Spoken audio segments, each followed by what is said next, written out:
Hello students, आज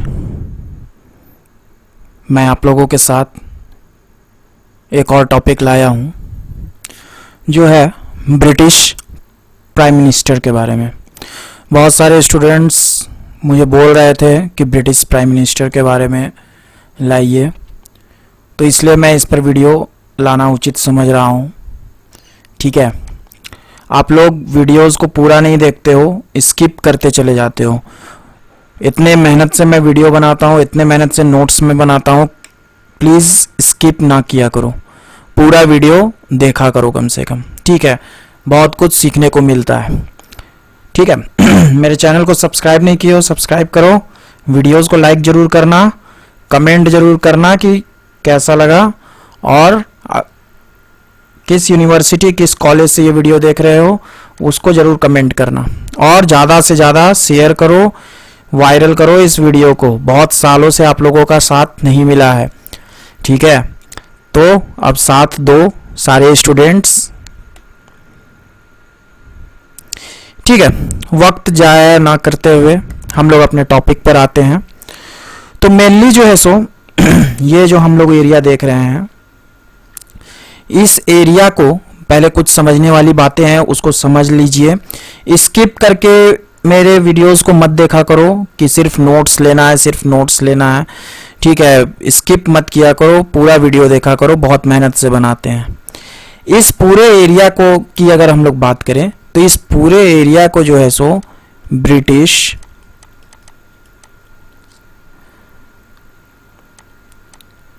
आइसलेस बोला जाता है। ठीक है, ब्रिटिश आइसलेस बोला जाता है, और इसमें जो है मेनली जो है सो दो कंट्रीज आते हैं। दो कंट्रीज आते हैं, एक आपका आता है आयरलैंड, एक आपका आता है आयरलैंड, और एक आपका आता है ग्रेट ब्रिटेन। ठीक है, ग्रेट ब्रिटेन। इसमें अगर हम लोग देखेंगे तो ये जो पार्ट है, ये जो पार्ट हम लोग देख रहे हैं यहां से यहां तक, ये जो आपका पार्ट है ये आपका आयरलैंड का पार्ट है, और ये जो इधर साइड जो पार्ट है ये आपका जो है वो आपका ग्रेट ब्रिटेन का पार्ट है। ठीक है, सबको क्लियर है ये चीज। नेक्स्ट ये है कि इसमें आपका इंग्लैंड, ग्रेट ब्रिटेन और यूके मीन्स यूनाइटेड किंगडम, इसमें जो है सो बहुत लोगों को कंफ्यूजन होता है। ठीक है, तो अगर हम लोग इंग्लैंड वर्ड की बात करेंगे तो इंग्लैंड जो है वो सिर्फ आपका ये वाला पार्ट है, ये वाला पार्ट जो है वो सिर्फ आपका इंग्लैंड है, और इंग्लैंड का कैपिटल आपका लंदन है, जैसा कि यहां लिखा हुआ है इंग्लैंड है, इंग्लैंड का कैपिटल लंदन है।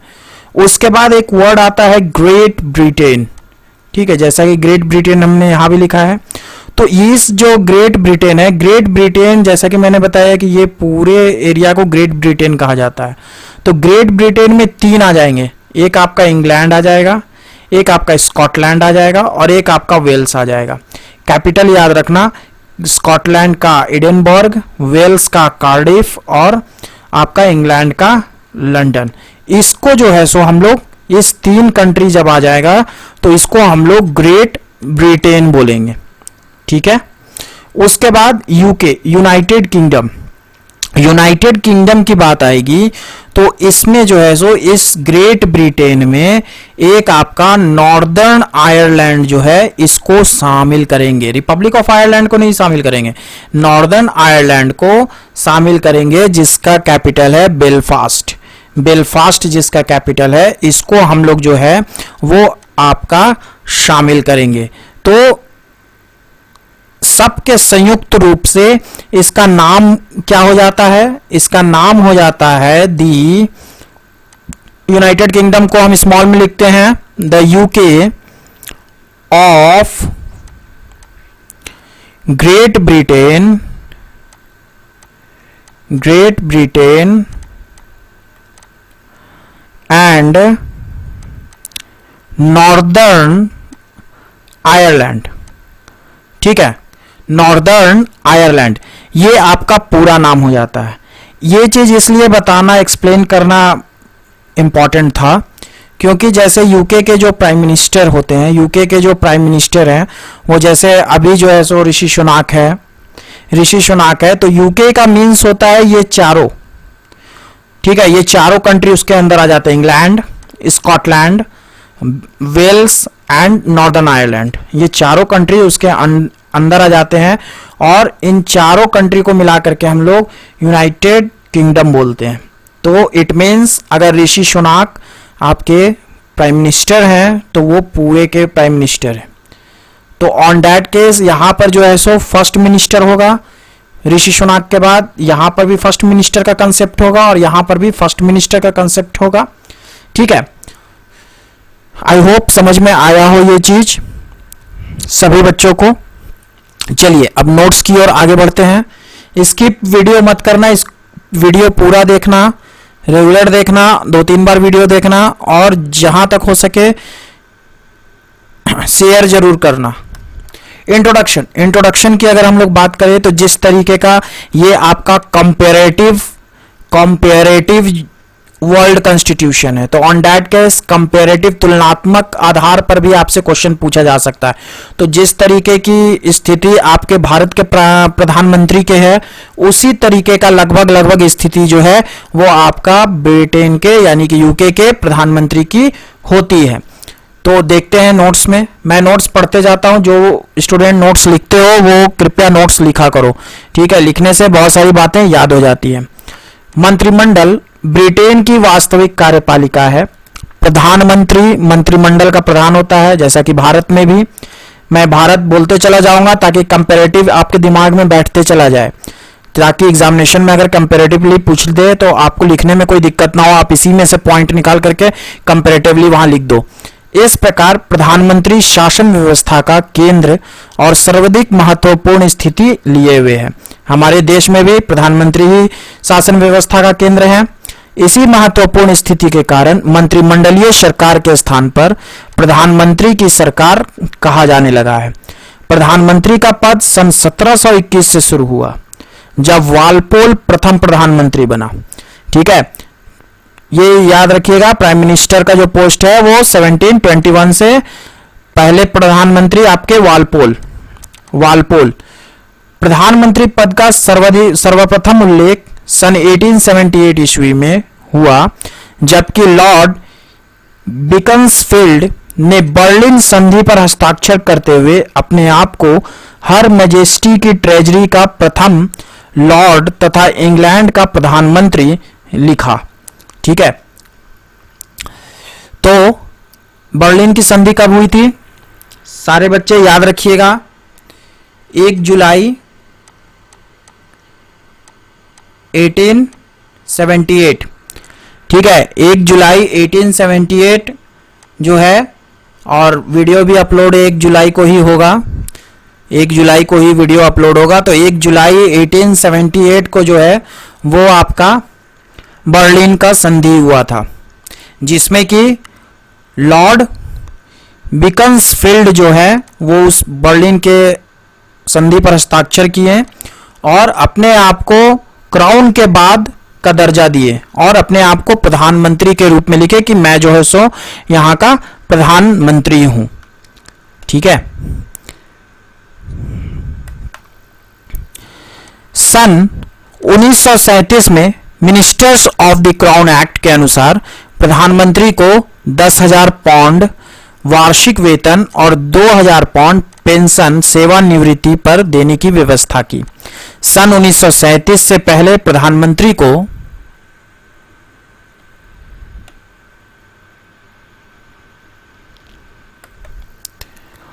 ब्रिटिश ट्रेजरी का प्रथम लॉर्ड की हैसियत से वेतन मिलता था। अक्टूबर 1964 में यह वेतन बढ़ाकर 14,000 पाउंड वार्षिक कर दिया है। अभी इन्हें 159,584 पाउंड वार्षिक है। अभी जो है सो वेतन यूके के प्राइम मिनिस्टर का इतना है, ठीक है। सन 1939 के मिनिस्टर्स ऑफ क्राउन एक्ट में प्रधानमंत्री की शक्तियों और कार्यों का पूरा विवरण नहीं है। उसके कार्यों और शक्तियों का कोई कानूनी आधार ना होकर अभिसमय है। अभिसमय का मतलब होता है कॉन्वेंशन, ठीक है। कॉन्वेक्स, ठीक है। अगर हम लोग बात करें ब्रिटेन के प्रधानमंत्री की, तो जैसा कि ब्रिटेन में जो है सो लिखित संविधान नहीं है, रिटेन कॉन्स्टिट्यूशन नहीं है, तो कोई भी शक्ति का वर्णन वहां नहीं है, ठीक है। और ब्रिटेन में दो पार्टी का सिस्टम है, 2 पार्टी सिस्टम है। तो वहां पर 2 पार्टी कौन से हैं? एक कंजर्वेटिव पार्टी है और एक लेबर पार्टी है, ठीक है। ये 2 पार्टी दिमाग में रखिएगा ब्रिटेन के कंसेप्ट में, कि आपका conservative and labour party, 2 party का वहां कंसेप्ट है, 2 पार्टी कंसेप्ट, ठीक है। अब हम लोग प्रधानमंत्री की नियुक्ति के बारे में बात करते हैं कि ब्रिटेन में प्रधानमंत्री की नियुक्ति कैसे होती है। संविधान की औपचारिकता के अनुसार प्रधानमंत्री की नियुक्ति राजा करता है। ऑब्वियस सी बात है, यहाँ पर जो राजा का काम रहेगा वो हमारे यहाँ जो है वो पीआर का काम रहेगा। पीआर मीन्स प्रेसिडेंट का काम रहेगा। हमारे यहाँ अभी लोकसभा चुनाव हुआ है और हम लोगों ने जाना है कि प्रेसिडेंट जो है वही प्रधानमंत्री की नियुक्ति करते हैं। परंतु वास्तविकता यह है कि 9 निर्वाचनों के पश्चात कॉमन सभा में बहुमत दल के नेता को राजा प्रधानमंत्री बनाने के लिए आमंत्रित करता है। हमारे देश में भी है लोकसभा में जिसको बहुमत होगा, जिस पार्टी को बहुमत होगा उस पार्टी से बोला जाएगा कि आइए और अपना प्रधानमंत्री आप बनाइए। जस्ट यहां पर कॉमन सभा है, ठीक है। ब्रिटेन में 2 दलीय प्रणाली के होने के कारण यह स्थिति स्पष्ट होती है कि किसी दल का सदन में बहुमत है और कौन उस दल का नेता है। बहुत कम अवसर ऐसे होते हैं जब राजा को अपने विवेक का प्रयोग करना पड़ता है। राजा को प्रधानमंत्री नियुक्त करने में 3 अवस्थाओं में स्वविवेक का प्रयोग करना होता है, ठीक है। जहां जहां राजा आ रहा है वहां कंपैरेटिवली अगर इंडिया के एस्पेक्ट में पूछेगा, इंडिया और ब्रिटेन के एस्पेक्ट में, तो वहां आप लोग प्रेसिडेंट डाल दीजिएगा, ठीक है। तो 3 अवस्थाएं कौन कौन से हैं? पहला, जब किसी दल को स्पष्ट बहुमत प्राप्त ना हो।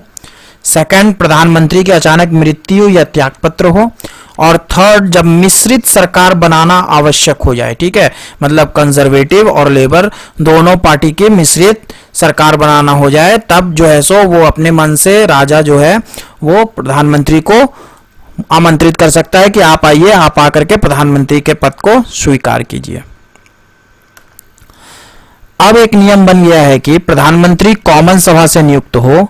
वालपोल के समय से यह प्रथा चली आ रही थी कि प्रधानमंत्री किसी भी सदन में एक दल का नेता हो, परंतु 20वीं शताब्दी में यह परंपरा पड़ गई कि प्रधानमंत्री कॉमन सभा में बहुमत सभा का नेता ही होना चाहिए, ठीक है।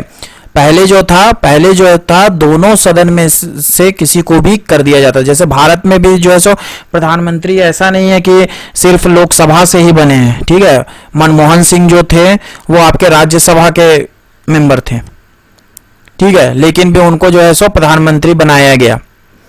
लेकिन ब्रिटेन में क्या था? ब्रिटेन में 20वीं सदी में यह परंपरा चली कि अब जो कॉमन सभा में जिसको लॉर्ड ऑफ कॉमन्स में जिसको आपका बहुमत होगा, जिसको मेजॉरिटी होगी, उसी को नेता चुना जाएगा, सेकंड को नहीं चुना जाएगा। जैसा कि यहाँ पर भी पार्लियामेंट की अगर हम लोग बात करें तो पार्लियामेंट की यहाँ बाइकैमरल यहाँ पार्लियामेंट है, ठीक है, यानी कि द्विसदनात्मक आपका यहां पर पार्लियामेंट है। अब हम लोग प्रधानमंत्री के कार्य और शक्तियों को देखेंगे। कौन से कॉलेज से, कौन से यूनिवर्सिटी से ये वीडियो देख रहे हो जरूर डालना, मैसेज कमेंट जरूर करना और लाइक और शेयर जरूर करना, जितना ज्यादा हो सके साथ दो, ठीक है। प्रधानमंत्री के कार्य और शक्तियां निम्न हैं।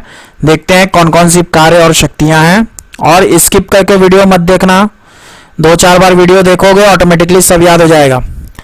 पहला आपका है कार्य और शक्तियों में मंत्रिमंडल का निर्माण।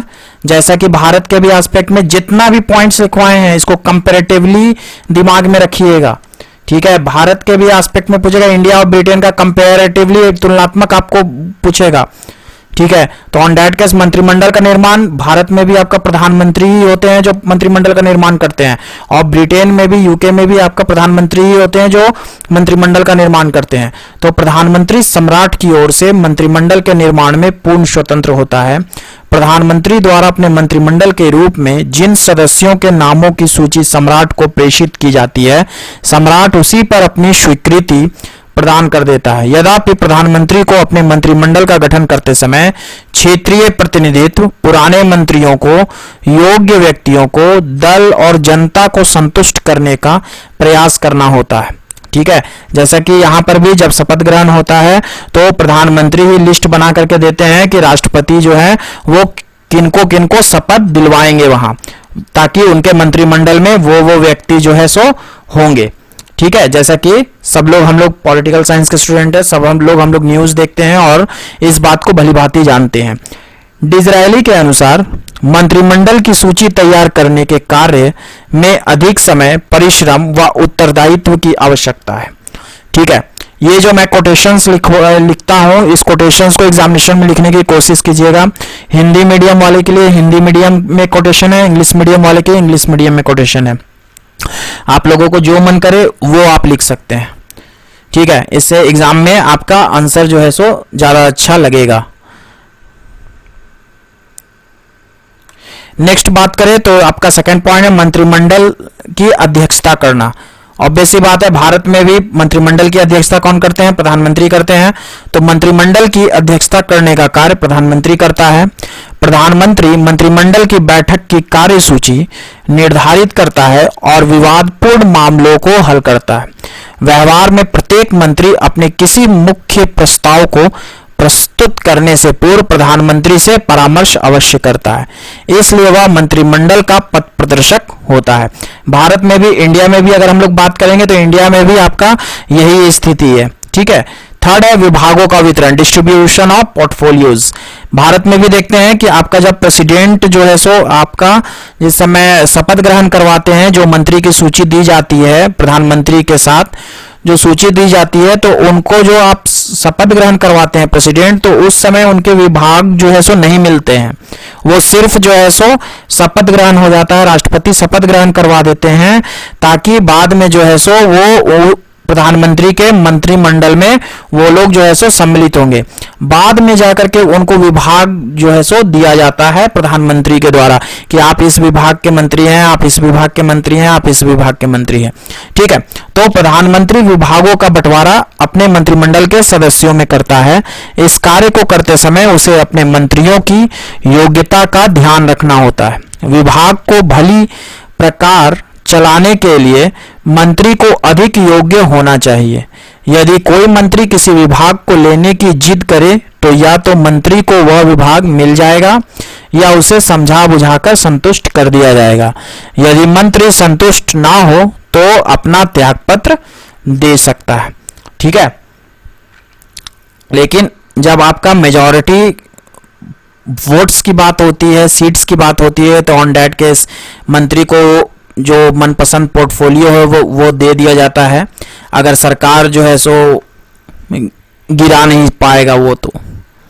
ठीक है, चौथा आपका है मंत्रियों की सेवा मुक्ति, डिसमिसल ऑफ द मिनिस्टर्स। यदि कोई मंत्री अपने कार्य को ठीक प्रकार से ना कर पाए अथवा प्रधानमंत्री से उसके किसी विवाद को लेकर गहरा मतभेद हो जाए तो मंत्री को त्यागपत्र देना पड़ता है। यदि वह त्यागपत्र ना दे तो प्रधानमंत्री की सिफारिश पर सम्राट उसको हटा सकता है। जैसे कि भारत में भी प्रधानमंत्री सिफारिश करेगा प्रेसिडेंट को कि इसको हटाइए, वो हटा देगा। प्रधानमंत्री को अपने किसी मंत्री को हटाने का दूसरा तरीका यह है कि वह अपने मंत्रिमंडल का पुनर्गठन करे और अगली सरकार में उसे ना ले।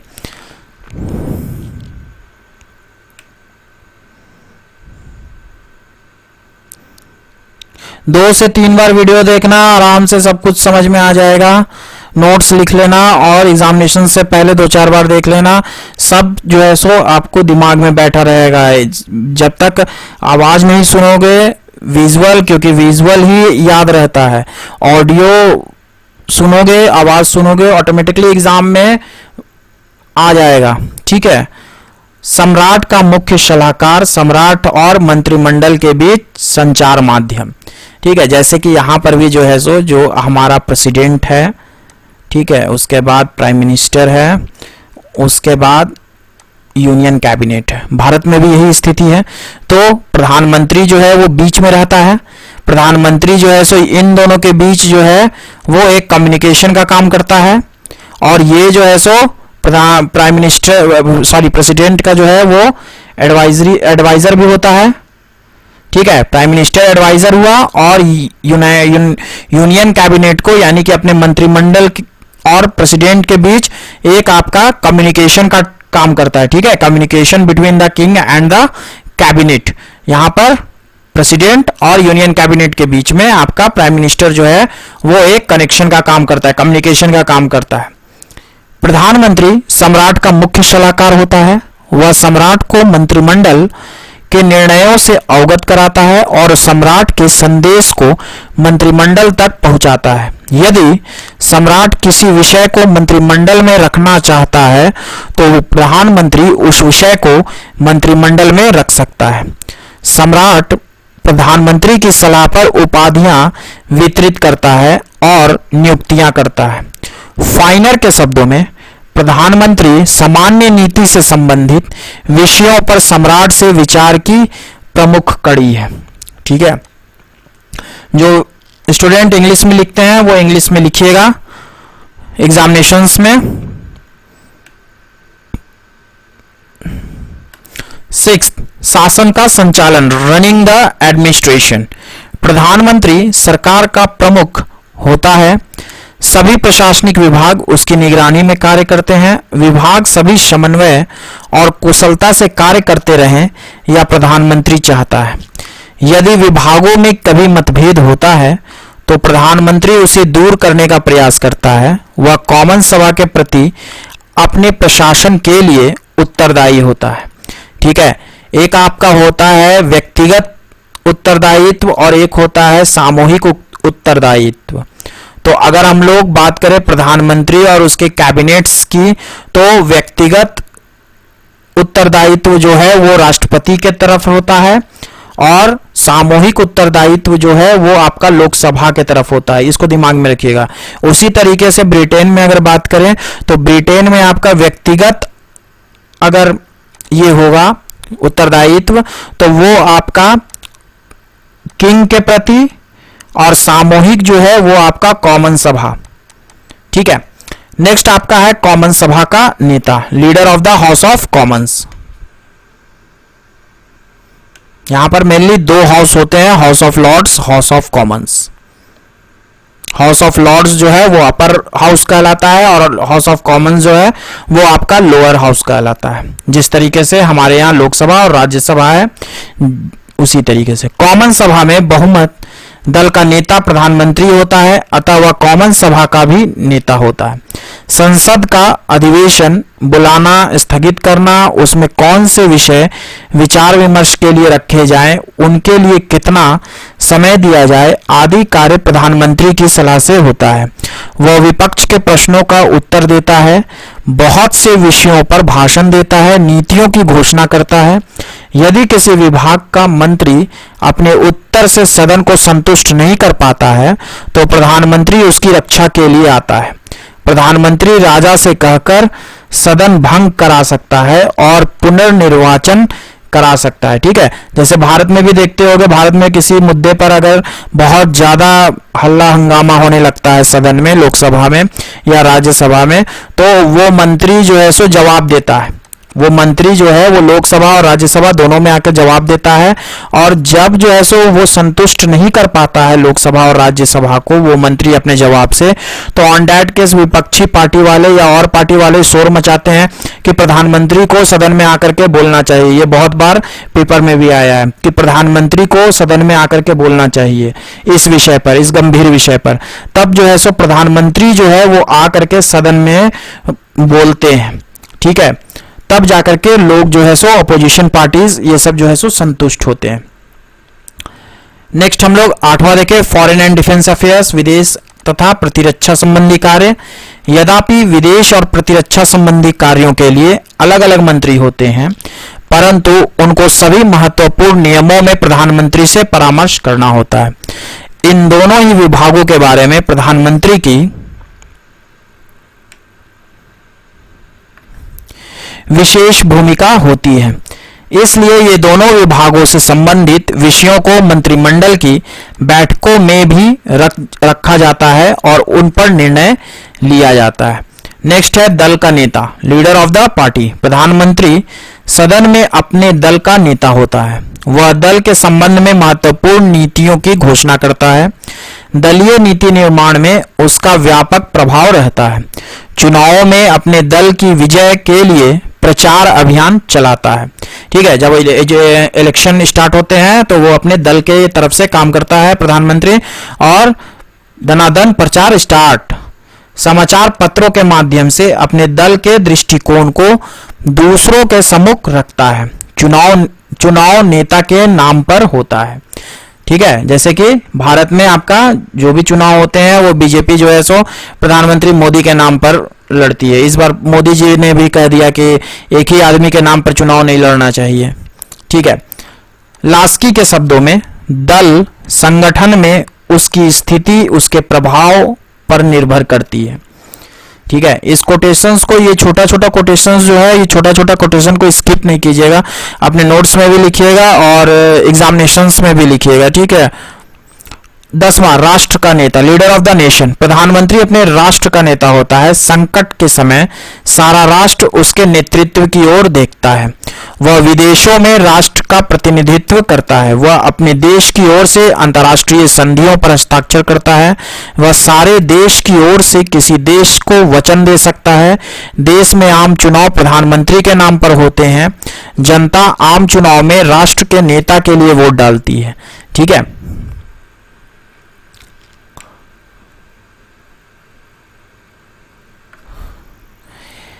जेनिंग्स के शब्दों में सामान्य निर्वाचन प्रधानमंत्री की ही निर्वाचन है। ढुलमुल मतदाता जो चुनाव परिणाम निश्चित करते हैं वे ना तो किसी दल का समर्थन करते हैं और ना किसी नीति का ही, वरन वे एक नेता का समर्थन करते हैं। ठीक है, इस कोटेशंस को ये कीजिएगा। नेक्स्ट है आपका प्रधानमंत्री का राष्ट्रमंडलीय देशों से संबंध। कॉमनवेल्थ नेशन, कॉमनवेल्थ नेशंस किनको कहा जाता है? ये वर्ड कॉमनवेल्थ नेशंस मेनली जो है उन लोगों को कहा जाता है जो कि कभी ना कभी ब्रिटिश उपनिवेश के भाग रहे हैं। ठीक है, वैसे देश जो ब्रिटिश उपनिवेश के भाग रहे हैं उनको कॉमनवेल्थ कंट्रीज में रखा जाता है। ठीक है, अभी अगर हम लोग कॉमनवेल्थ कंट्रीज की बात करें तो कॉमनवेल्थ कंट्रीज की संख्या जो है वो 56 है। समझ में आ रही बात? ब्रिटिश प्रधानमंत्री का यह भी कार्य है कि वह राष्ट्रमंडलीय देशों के साथ संपर्क रखे और महत्वपूर्ण विषयों पर उनसे परामर्श भी करे। चूंकि बहुत से राष्ट्रमंडलीय देशों का व्यापार इंग्लैंड से होता है, इसलिए प्रधानमंत्री को उनके हितों का भी ध्यान रखना पड़ता है। राष्ट्रमंडलीय देशों के सम्मेलन की अध्यक्षता भी ब्रिटिश प्रधानमंत्री करता है।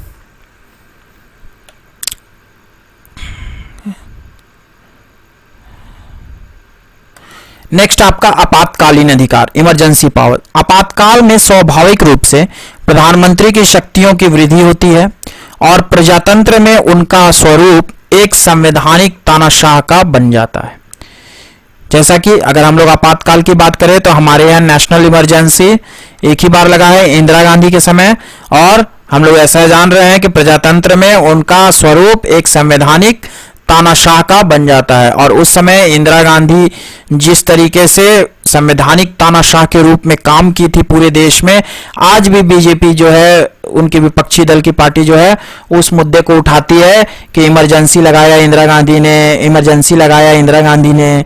ठीक है, हमेशा आप लोगों को सुनने को मिलेगा कि ऐसा ऐसा बीजेपी जो है सो बोल रही है। तो ये एक तरीके से डिक्टेटरशिप हो जाता है, कॉन्स्टिट्यूशनल डिक्टेटरशिप। ठीक है, ये कॉन्स्टिट्यूशनल डिक्टेटरशिप आप बोल सकते हो।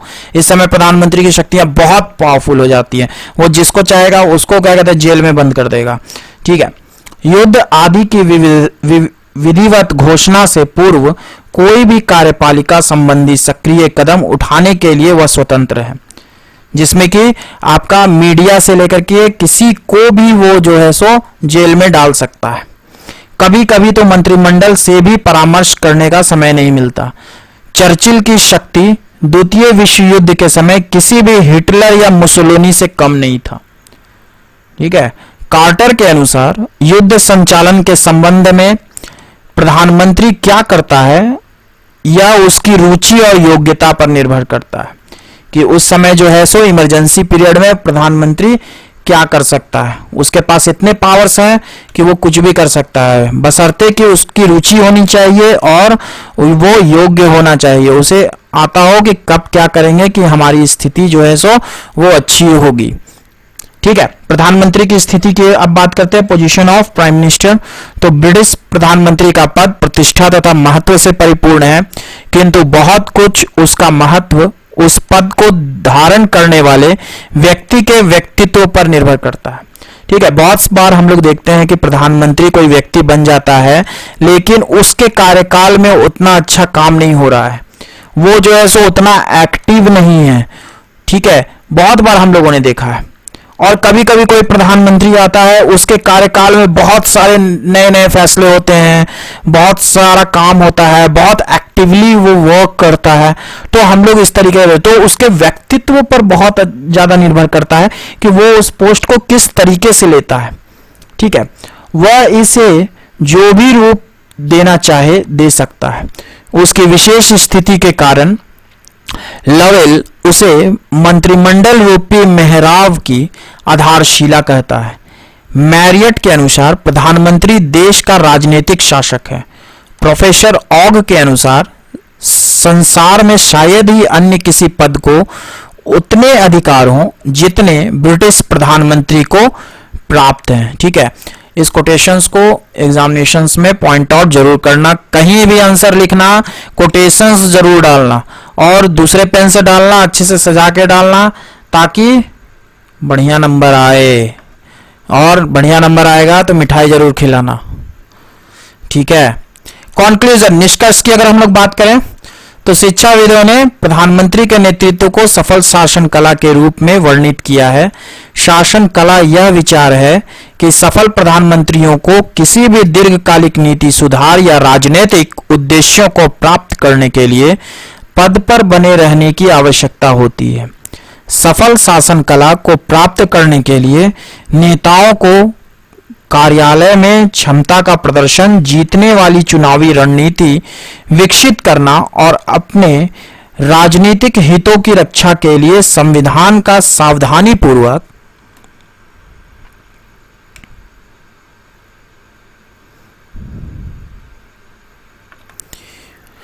प्रबंधन करना जैसे प्रमुख कार्य करने चाहिए।